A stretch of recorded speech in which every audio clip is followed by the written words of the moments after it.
오늘 우리에게 주시는 하나님의 말씀은 누가복음 2장 25절부터 33절까지입니다. 신약성경 90페이지입니다. 처음 오신 분들과 찾기 힘드신 분들 앞에 화면을 보시고 읽으시면 되겠습니다. 한 절씩 교독합니다. 제가 먼저 한 절 봉독합니다. 예루살렘에 시므온이라 하는 사람이 있으니 이 사람은 의롭고 경건하여 이스라엘의 위로를 기다리는 자라. 성령이 그 위에 계시더라.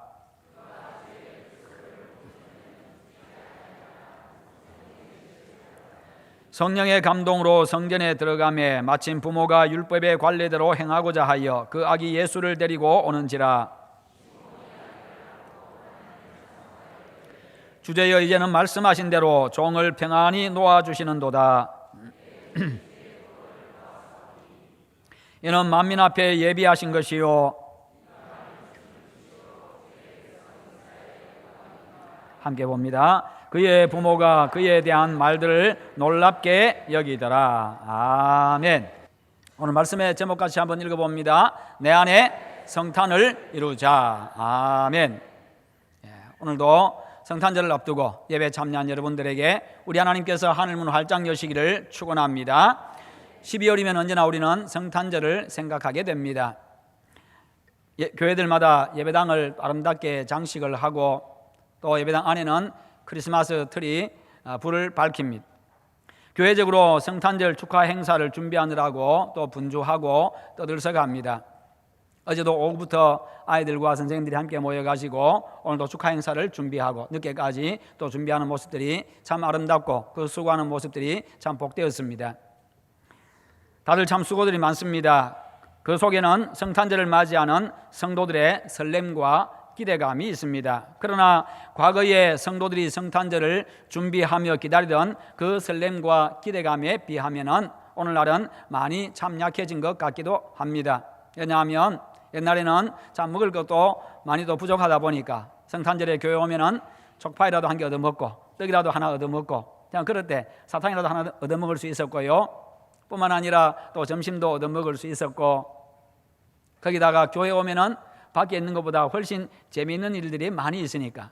그러나 요즘에는 집에서 맛있는 음식 많이 먹고 거기다가 집에서 밖에서 노는 게 훨씬 더 재미있는 일들이 많다 보니까 이제 성탄절을 준비하고 또 성탄절에 교회에 오는 사람들, 그런 사람들이 많이 보이지를 않습니다. 그래서 옛날에는요, 이 성탄절을 맞이하면 성탄절날에 교회에 새로 오는 아이들, 성탄절날만 오는 새로운 아이들도 참 많이 있었습니다. 어른들도 그런 분들이 많이 있었지요. 그것이 바로 성탄절을 기대하고 준비하는 그런 모습들, 참 좋은 모습들이었는데요. 점점 그런 아이들 찾아보기가 힘들고 그런 어른들 찾아보기가 참 힘든 시대입니다.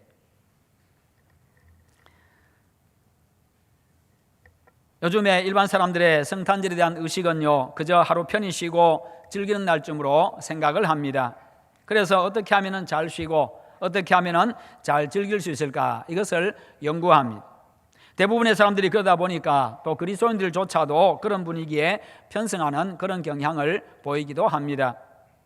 그러나 우리 그리스도인들에게 있어서 성탄절은 세상의 구원자로 오신 예수 그리스도의 탄생을 기념하고 기뻐하고 찬송하는 날입니다. 하나님의 은혜로 내가 예수 믿고 구원받은 것을 감사하는 날입니다. 뿐만 아니라 예수 그리스도의 구원의 소식을 사람들에게 전하는 날이기도 하지요. 이와 같은 것을 생각하며 성탄절을 맞이할 때에 우리는 성탄절을 지키는 의미와 그 목적을 잘 실현할 수가 있습니다. 예수님이 오시기 직전에 이 당시 팔레스타인의 지역은요, 팔레스타인 지역의 상황은 로마의 식민지하에 있었습니다. 그러다 보니까 정치적으로 자유가 없는 그런 시대, 억압당하는 그런 때였습니다. 로마 정부로부터 부과받은 세금이 너무 과도했습니다. 너무 무거웠습니다. 세금 내는데 지쳐버렸습니다. 거기다가 세리들은 로마 정부에서 매긴 세금보다도 훨씬 더 많은 세금을 매겨서 그 나머지는 자기 주머니를 채웠습니다. 자기 배를 불렸습니다. 그러다 보니까 많은 사람들이 절대적 빈곤에 시달리게 됩니다. 그래서 이 빈곤으로부터 해방시켜줄 누군가를 기다리게 되지요.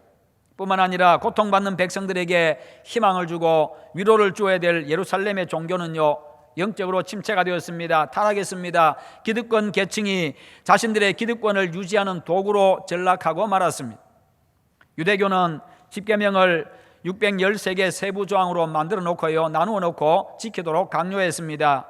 하라는 계명 365개, 하지 말라는 계명 248개, 이렇게 세분해 가지고 세세하게 만들어 놓고요, 그것에 맹목적으로 복종하라고 그렇게 요구를 했습니다. 이러한 당시의 유대인들을 향해서 예수님이 이렇게 말씀하십니다. 맹인된 인도자여, 하루살이는 걸러내고 약대는 삼키는도다. 화 있을진저 외식하는 서기관들과 바리새인들이여, 잔과 대접의 겉은 깨끗이 하되 그 안에는 탐욕과 방탕으로 가득하게 하는도다. 눈먼 바리새인이여, 너는 먼저 안을 깨끗이 하라. 그리하면 겉도 깨끗하리라. 그 당시의 종교 지도자들을 향해서 예수님께서 이렇게 지금 화를 발하고 계십니다. 그들의 죄악들을 지적하고 계십니다. 맹인된 인도자여, 너희들이 맹인이다. 너희들이 사람들을 맹리면서 사람들을 인도하고 있다. 그러니 같이 넘어지고 같이 멸망한다는 겁니다. 그리고 너희들은 장과 대접의 겉은 깨끗이 하게 하는데 너희들의 겉모습은 깨끗하게 하고 거룩하게 보이는데 그러나 그 안은 더럽다라고 이야기합니다. 너희들의 속은 완전히 지저분하고 타락했다라고 말씀합니다. 탐욕과 방탕으로 가득하다. 눈먼 바리새인이여, 너는 먼저 안을 깨끗하게 하라라고 말씀합니다. 그러면 그것도 깨끗하게 된다. 당시의 유대교는요, 서민의 종교가 아니었습니다. 바리새인들과 서기관과 제사장들을 위한 귀족 종교로 전락하고 말았습니다. 유대교는 당시에 죄인으로 낙인 찍혔던 세리와 창녀들 그리고 사마리아 사람들에게 대해서는 끊임없이 그들을 미워하고 멀리하고 정죄하고 비난했습니다. 그것만 했을 뿐이지 그들을 구원하기 위한 어떤 노력도 하지 않았습니다. 그들을 구원하기 위한 어떤 프로그램도 없었습니다. 그저 그들은 멸망당할 자로, 그들은 저주받은 자로 그냥 치부하고 말았습니다. 오히려 예수님이 오셔가지고 그들과 함께 먹고 마시고 교제하자 예수님을 비난합니다. 죄인들과 함께 먹고 마시고 교제한다고. 그리고 일반 대중들은 아무것도 모른 채 그저 그들이 비난하니까 같이 예수님을 비난하고 배척하고 멀리합니다. 여러분, 교회가 귀족화되면 안 됩니다. 누구든지 들어올 수 있는 것이 교회요, 누구든지 다 들을 수 있는 것이 복음입니다. 누구를 막론하든지 교회에 들어와야 합니다. 우리 무리 속에 포함되어야 된다, 그 말입니다. 어떤 사람이든지 와서 우리들과 함께 예배하고 함께 교제하고 함께 사랑을 나누고 함께 위로하고 격려하고 함께 주의 나라와 의를 위해서 힘쓰는 곳이 되어야 한다는 것입니다. 누구나 교회가 될 수 있다는 겁니다. 누구나 교회의 일원이 될 수가 있다는 겁니다. 교회가 귀족화되면 안 된다는 거예요. 어떤 특별한 무리들만의 교회가 돼서는 안 되고 특권층의 교회가 돼서도 안 된다는 겁니다. 그리고 누구든지 복음은 다 들을 수 있어야 됩니다. 우리가 전도하는 대상, 복음 전하는 대상을 가리지 않아야 됩니다. 누구든지 다 예수 믿지 않는 모든 사람들이 복음을 들어야 되고 우리가 전해야 될 대상입니다. 그러나 당시의 유대교는요, 유대교의 교훈은 가난하고 병든 일반 서민들은 들을 수 없는 교훈이었고 지킬 수도 없었고요, 그들의 율법은 지킬 수 없는 무거운 계율이었습니다. 무거운 짐에 불과했습니다. 오히려 그들을 정죄하는 도구로 사용했고 그들은 죄책감에 짓눌려가지고 그렇게 기쁨도 없이 살게 되었습니다. 그러나 하나님의 법은 그러라고 주신 것이 아니지요. 그 말씀대로 내가 살기 위해서 힘쓰고 하나님의 백성다운 모습을 살아가도록 우리를 하나님께로 인도하도록 주신 법인데 우리는 오히려 그것을 가지고 다른 사람들을 정죄하는, 나에게 적용시켜야 되는데 그것을 다른 사람에게 적용시켜가지고 다른 사람을 정죄하고 비난하는 도구로 사람들이 사용하더라는 겁니다. 왜 그렇게 합니까? 자기 의에 차서 그렇습니다. 나는 깨끗하다고 생각하고 나는 의인이라고 생각하기 때문에 그렇다는 겁니다. 그래서 사람들은요, 당장의 자신들을 지금 구원하고 위로하고 새로운 나라를 세워줄 메시아에 대한 아주 간절한 목마름이 있는 그런 시대, 바로 지금 오늘 이 말씀이 바로 그때입니다. 이 정치적인 압박으로부터 우리를 해방시켜주고 이 가난으로부터 우리를 해방시켜주고 이 무거운 계율들로부터, 이 무거운 짐들로부터, 이 죄책감에서 우리를 해방시켜주는 메시아, 그런 구원자를 기대하는, 그 구원자를 기대하는 그 목마름에 가득 찼던 그런 시대였습니다. 오늘 본문 25절에 시므온이라는 사람을 통해서 그 모습을 보여주고 있는데요, 예루살렘에 시므온이라고 하는 사람이 있으니 이 사람은 의롭고 경건하여 이스라엘의 위로를 기다리는 자라. 성령이 그 위에 계시더라. 위로를 기다렸다는 말은요, 당시 사람들의 마음 상태를 그대로 표현해 주고 있습니다. 모든 백성들이 위로를 기다리고 있는 그런 상황. 그래서 시몬은요, 하나님의 위로가 이스라엘 백성들에게 임하기를 그렇게 기대하고 기다렸다는 겁니다. 그런 그에게 성령이 임하셨습니다. 가난과 질병, 그리고 로마의 정치적인 속박과 종교 기득권층으로부터 소외되어서 외롭고 고단했던 대중들의 마음을 고스란히 담아내고 있는 표현입니다. 위로를 기다렸다. 인간의 행복은요, 대체로 희망적인 미래를 대망하며 사는 데 있습니다. 그렇죠. 그래서 희망적인 미래에 대해서, 희망적인 미래에 대한 기대가 있는 사람의 생각은 늘 긍정적입니다. 그런 사람의 삶의 자세는 적극적입니다. 그 마음에는 기쁨과 희망과 소망이 넘쳐납니다. 오늘보다 내일 어떻게 사느냐를 더 중요하게 생각하기 때문입니다. 아마도 내일에 대한 기대감이 없다면요, 희망도 즐거움도 다 사라지고 삶의 의미를 느끼지 못하고 삶의 가치를 상실한 채 소망 없는 삶을 살게 될 것입니다. 그렇지요. 내일에 대한 희망이 없다고 한다면, 내일에 대한 소망이 없다고 한다면 우리의 삶은 재미도 없을 것이고 기대감도 아무것도 없을 것입니다. 그저 그냥 사는 대로, 흘러가는 대로 살 것입니다. 살아도 사는 게 아니지요. 내일에 대한 기대감과 기다림이 사람에게 희망을 품게 합니다. 소망을 갖게 합니다. 살아갈 용기를 갖게 합니다. 그래도 해가 뜨면, 아침 해가 뜨면, 동이 트면 이 아픔이 지나가겠지, 이 고통이 물러가겠지. 바로 그와 같은 생각, 그와 같은 마음이지요. 신라곤의 저자인 밀턴이 있습니다. 신라곤이라고 하는 책의 저자 밀턴. 신라곤, 이 말은요, 낙원을 잃어버렸다는 그런 의미. 신라곤, 낙원을 잃어버린 사람. 기다림의 행복에 대해서 이렇게 표현합니다. 내가 역행해서 만들어가는 것보다는 내 속에서 이루어져 가도록 대망하고 기다리는 것이 훨씬 더 위대하다. 내가 만드는 것보다 하나님이 이루시는 것이 훨씬 더 위대하다는 것입니다. 그것을 기대하라는 것이죠. 그렇습니다. 인간의 역사를 움직이시는 하나님의 손길 앞에서 내가 잠잠히 참아서 기다리면 반드시 위로의 날이 온다는 것입니다. 반드시 하나님께서 아침 해가 밝게 만들어 주신다는 것입니다. 자신이 억지로 역사를 만들려고 하지 아니하고 흐르는 하나님의 섭리에 자신을 맡기고 하루하루 맡겨진 일에 최선을 다할 때에 하나님이 여러분의 앞을 열어주심을 믿으시기를 축원합니다. 오늘 본문에 나오는 시몬은요, 이스라엘의 위로를 기다렸고 아기 예수님을 보게 됨으로써 평생의 소원이 이루어졌습니다.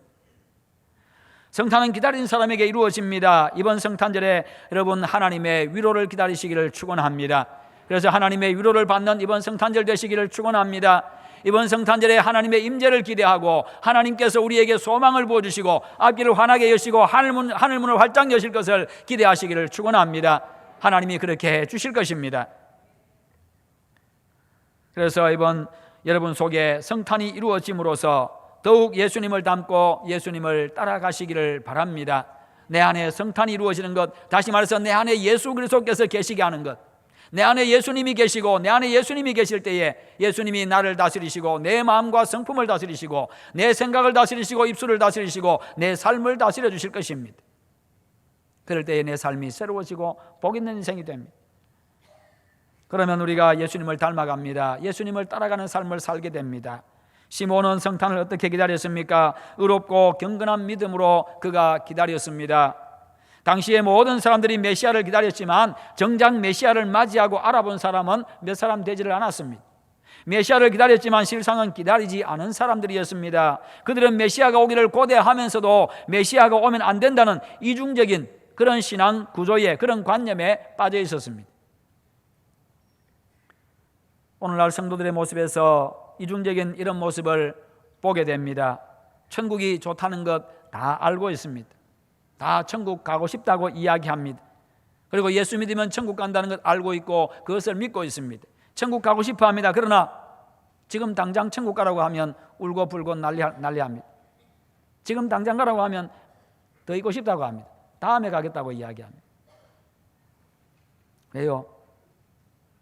천국의 실상을 제대로 알지 못하기 때문에, 이 천국에 대한 온전한 믿음을 갖고 있지 않기 때문에, 진정한 소망을 가지고 있지 않기 때문입니다. 여러분, 메시아를 기다리는 사람은 메시아를 맞을 아름다운 삶의 모습이 있어야 합니다. 시몬은 의롭고 경건한 사람이었습니다. 25절에 의롭고 경건하여 이스라엘의 위로를 기다리는 자다. 의롭고 경건하게 하나님의 백성다운 모습을 살아가면서 하나님, 고통 가운데 있는 이 이스라엘 우리 민족, 정말 위로가 필요한 우리 민족, 우리 하나님께서 위로하여 주시옵소서. 그렇게 그가 기다리는 사람이었습니다. 우리가 새 속에 물들지 않아야 합니다. 계속해서 성화되어져 가야 합니다. 영적인 능력은 신앙의 순수성에서 옵니다. 신앙의 순수성이 무엇입니까? 하나님의 존재하심을 내가 믿는 것입니다. 하나님의 능력을 내가 신뢰하는 것입니다. 뿐만 아니라 하나님께서 약속하신 말씀, 하나님이 약속하신 말씀은, 하나님이 하신 말씀은 반드시 그대로 된다는 것을 믿고 그대로 살아가는 게, 이게 신앙의 순수성입니다. 그래서 어린아이와 같이 되지 아니하면 천국에 들어가지 못한다, 그런 말씀하셨죠. 어린아이의 순수성을 말합니다. 아이들은요, 어른이 무슨 말 하면 그대로 믿습니다. 한두 번 속아보고 나서 안 믿어서 그렇지요. 원래 아이들의 모습은요, 그냥 어른이 무슨 말 하면 그대로 믿어요. 문제는 어른들이 속여서 문제지.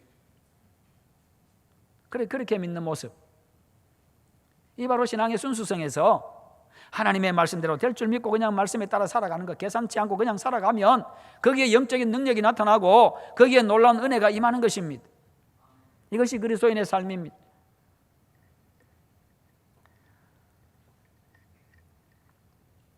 세상과 가까워지면요, 하나님과 멀어집니다. 세상과 가까워지면요, 세상의 악한 문화에 편승해서 살아갑니다. 세상에 아무런 영향도 미치지를 못합니다. 그러나 하나님과 가까워지면요, 세상과는 멀어지지만 거룩하게 되어져 가면서 이 속된 세상에 선한 영향력을 미치고 세상을 변화시키고 살리고 이끌어가는 그런 사람으로 살아갈 수가 있습니다. 늘 하나님께 가까이 나아가시기를 축원합니다. 성도들은 세속적 가치관에서 벗어나야 합니다. 어느 날 하늘의 천사가 3명의 친구를 찾아와서 소원을 물었습니다. 그러자 첫 번째 친구가 이야기합니다. 나는 하늘의 별처럼 빛나고 싶습니다. 나는 스타가 되고 싶습니다. 그렇게 해서 스타가 되게 해 주었습니다. 두 번째 친구한테 물었습니다. 내 소원이 뭐냐? 저는 킹이 되고 싶습니다. 왕이 되고 싶습니다. 그래서 킹이 되게 해 주었습니다. 왕이 되게 해 주었습니다. 세 번째 친구한테 묻습니다. 너는 뭐가 되고 싶으냐? 이 친구는 욕심이 생겼습니다. 욕심이 좀 많은 친구입니다. 나는 스타도 되고 싶고 왕도 되고 싶습니다. 그렇게 했더니 이 천사가 스타 킹이 되게 해 주었습니다.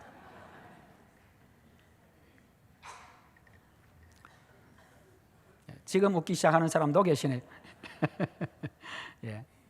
사람은요, 내 속을, 내가 손에 쥔 것을 놓을 수 있어야 됩니다. 욕심 좀 내려놔야 됩니다. 특별히 우리 그리스도인들은요, 욕심 좀 내려놓읍시다. 내 손에 쥐고 있는 것, 그냥 때로는 그것으로 만족할 줄도 알아야 됩니다. 그런데 만족하지 않습니다. 손에 쥐고 있는 것 주머니 집어넣고, 또 지면요 또 속주머니 집어넣고, 아래주머니 집어넣고, 그 다음에는 양말 속에 집어넣고, 그 다음 내복 안에 불룩하게 집어넣고, 그 다음 몸빼 있고 몸빼 속도 집어넣고.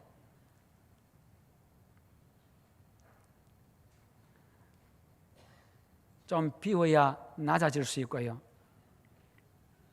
그런 찬양이 있습니다. 빈손의 기도라고 하는 찬양이 있습니다. 두 손을 모으기 위하여 가진 건 모두 다 버렸네. 세상에 눈 감고 유혹에 귀 막고 오로지 주님만 바라보네. 아, 주님은 내 사랑의 소망이고, 그렇게 하는 찬양이 있습니다. 두 손을 모으기 위해서는 가진 것 모두 내려놓아야 된다고 이야기합니다. 왜요? 가진 것 손에 쥐고는요, 두 손 모으기 어렵습니다. 기도하려고 하나님 앞에 소원을 아뢰고 하나님 앞에 나아가려고 하면요, 기도할 때는 손에 쥐고 있는 것 내려놔야 된다는 겁니다. 왜요? 손에 쥐고서는 기도가 안 된다는 겁니다. 왠지 아십니까? 내가 내 손에 뭔가를 쥐고 있으면요, 기도하더라도 하나님만 온전히 의지하지 않습니다. 손에 쥐고 있는 것 의지하려고 하지요. 아이고, 하나님 기도 안 들어줘도 괜찮아요. 내 속에 내가 쥐고 있으니까 이거 먹고 살면 돼요. 이런 생각들 다 가지고 있습니다. 그래서요, 하나님께서 능력을 나타내실 때 아브라함과 사라도요, 더 이상 그야말로 자신의 몸에 그냥 가능성 자체를 완전히 제거하고 난 다음에 아기를 잉태할 수 있는 가능성을 완전히 제거하고 난 다음에, 그런 나이가 되고 난 다음에 하나님께서 아기를 갖게 만들어 주셨어요. 왜요? 여전히 젊으면은요, 그냥 자기 그냥 몸의 능력 가지고 생산할 수 있다고 생각합니다. 하나님 의지하지 않는다는 거예요. 성탄을 기다리는 사람은요, 자신을 낮출 줄 알아야 합니다. 욕심도 좀 버릴 수 있어야 합니다. 그럴 때에 주께서 내 속에 임재하시고 내 삶 가운데 역사하시고,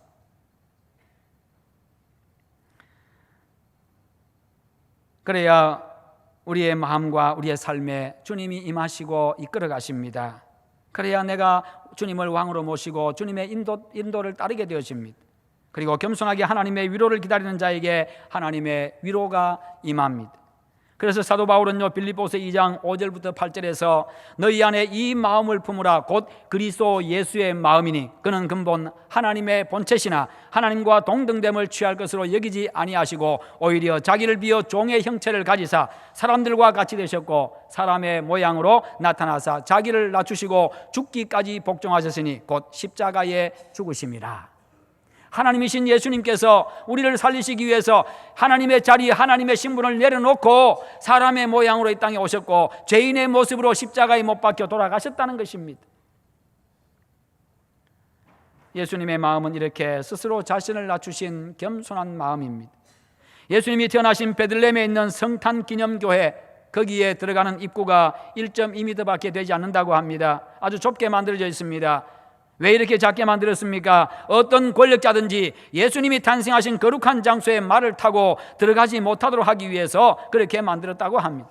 왕이라 할지라도 거기에 들어갈 때는 말에서 내려와서 머리를 숙이고 그렇게 들어가라는 것입니다. 주님 앞에 갈 때는.